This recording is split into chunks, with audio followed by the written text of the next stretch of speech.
La Cour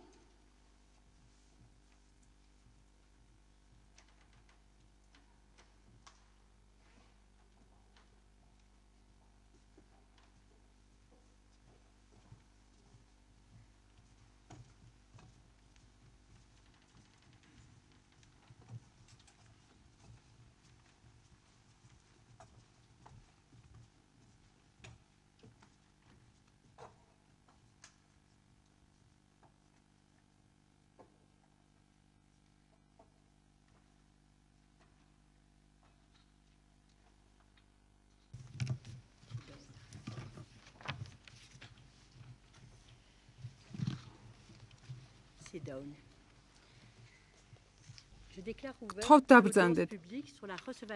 გახსნილად ვაცხადებ ღია სხდომას საქმეზე ენუქიძე და გირგულიანის საქართველოს წინააღმდეგ საქმის დასაშვებობისა და არსებითი განხილვის ნაწილთან დაკავშირებით. საქმე შემოსული იქნა სასამართლოში 2007 წლის 11 ივნისს და 2008 წლის 17 მარტს ორი მომჩივნის, ქალბატონ ირინა ენუქიძისა და მისი მეუღლის, ბატონ გურამ გირგულიანის მიერ კონვენციის 34 მუხლის საფუძველზე. მომჩივანი ქალბატონი გარდაიცვალა 2007 წლის 24 აგვისტოს. საქმე დაეწერა სასამართლოს მეორე სექციას სასამართლოს რეგლამენტის 52 მუხლის პირველი პუნქტის მიხედვით. საჩივარი გადაეგზავნა მთავრობას 2008 წლის 24 ივნისს. მოპასუხე მთავრობა წარმოდგენილია ქალბატონ თინა ბურჯალიანის, იუსტიციის მინისტრის პირველი მოადგილისა და ბატონი ლევან მესხორაძის სახელმწიფო მოხელის მიერ. მომჩივანი მხარე წარმოდგენილია შემდეგი პირებით: ადვოკატები შალვა შავგულიძე და დავით ჯანდიერი, ასევე თანაშემწე ქეთევან კვანტალიანი. მომჩივანი ბატონი გურამ გირგულიანი წარმოდგენილია ასევე. სასამართლოს სახელით მსურს მივესალმო მხარეებს. მივესალმები ასევე თურქეთის შინაგან საქმეთა სამინისტროს მაღალი თანამდებობის პირებისაგან შემდგარ დელეგაციას, რომლებიც ესწრებიან დღევანდელ სხდომას. უნდა დავაზუსტო, რომ თარგმანი ორ ოფიციალურ ენაზე, ინგლისურსა და ფრანგულზე უზრუნველყოფილი იქნება. თურქულ ენაზე თარგმანი ნებადართული იქნა დელეგაციის წევრების სასარგებლოდ, რომელიც სასამართლოს მიერ არ არის უზრუნველყოფილი და შესაბამისად არ იქნება ოფიციალური ოქმის შემადგენელი ნაწილი. მოვეთათბირე რა მთავრობისა და მომჩივნის წარმომადგენლებს გამოსვლის თანმიმდევრობა განსაზღვრეთ შემდეგნაირად. ჩვენ მოусმენთ მთავრობის მხარეს ქალბატონ ბურჯალიანს და შემდგომ ბატონ ჯანდიერს მომჩივნის მხარეს. სიტყვა ეძლევა მთავრობას. ქალბატონო, თქვენ გეძლევათ სიტყვა.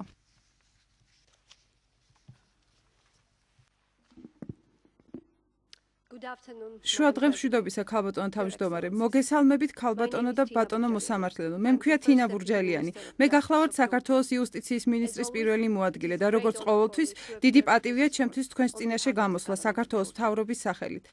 თქვენი ნებართვით გამოვიყენებ 40 წუთს ჩემი გამოსვლისთვის და დავიტოვებ 5 წუთს, რათა პასუხი გავცეთ თქვენ შეკითხვებთან ერთად მომჩივანი მხარის არგუმენტებს. მთავრობის დეტალური პოზიცია თითოეულ პრეტენზიასთან დაკავშირებით გადმოცემულია თქვენს წერილობით მოსაზრებებსა და რეპლიკაში, რომელიც სამდივნოს გუშინ გადავეცი ზეპირ გამოსვლასთან დაკავშირებული არგუმენტებისათვის დასამატებლად. დღეს მე წარმოგიდგენთ მთავრობის არსებით მოსაზრებებს საქმის ირგვლივ.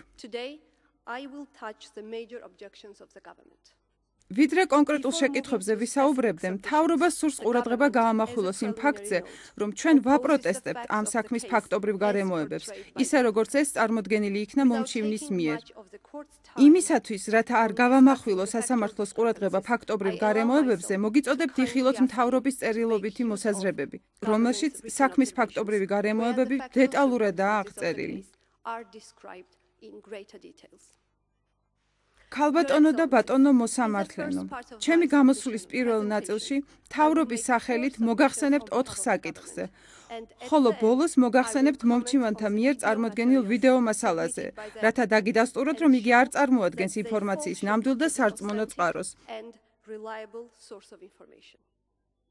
ჩვენი არგუმენტები მდგომარეობს შემდეგში. პირველ რიგში მომჩივანთა შვილის სიკვდილი არ შეიძლება მიეწეროს მთავრობას, ვინაიდან აგრესორები მოქმედებდნენ როგორც კერძო პირები.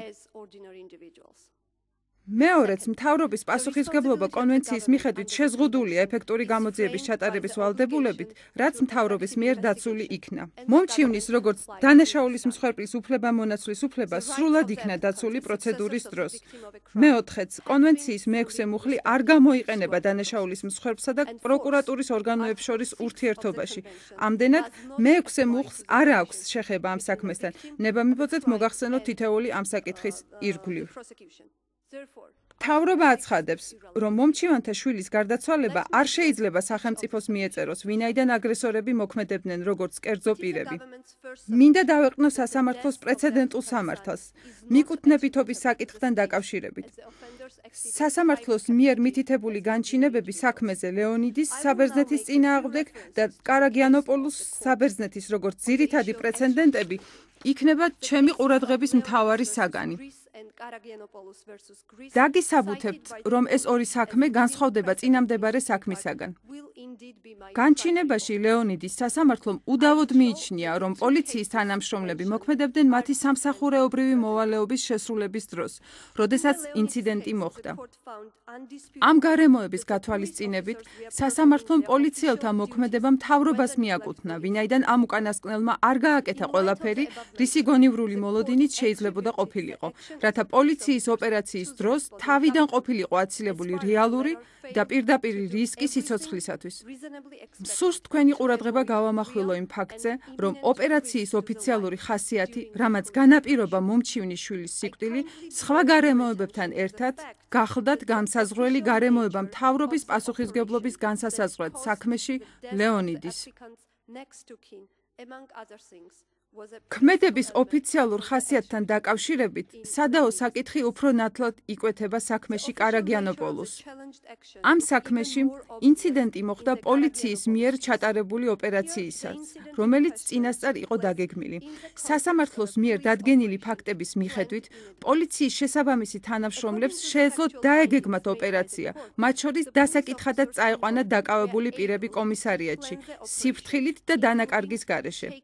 ორივე მოყვანილ მაგალითში ამ სასამართლომ სიცოცხლის უფლებების უგულვებელყოფის გამო პასუხისმგებლობა სახელმწიფოს დააკისრა, იმიტომ, რომ პოლიციელები მოქმედებდნენ ოფიციალური მოვალეობის შესრულების პროცესში, ასრულებდნენ რა თავიანთ მოვალეობას და შიდა კანონმდებლობა ლეტალური იარაღის გამოყენების შესახებ არ იყო საკმარისად ნათელი. საქმეები ლეონიდის და კარაგიანოპოლუს არ განსხვავდებიან სასამართლოს პრეცედენტული სამართლისაგან.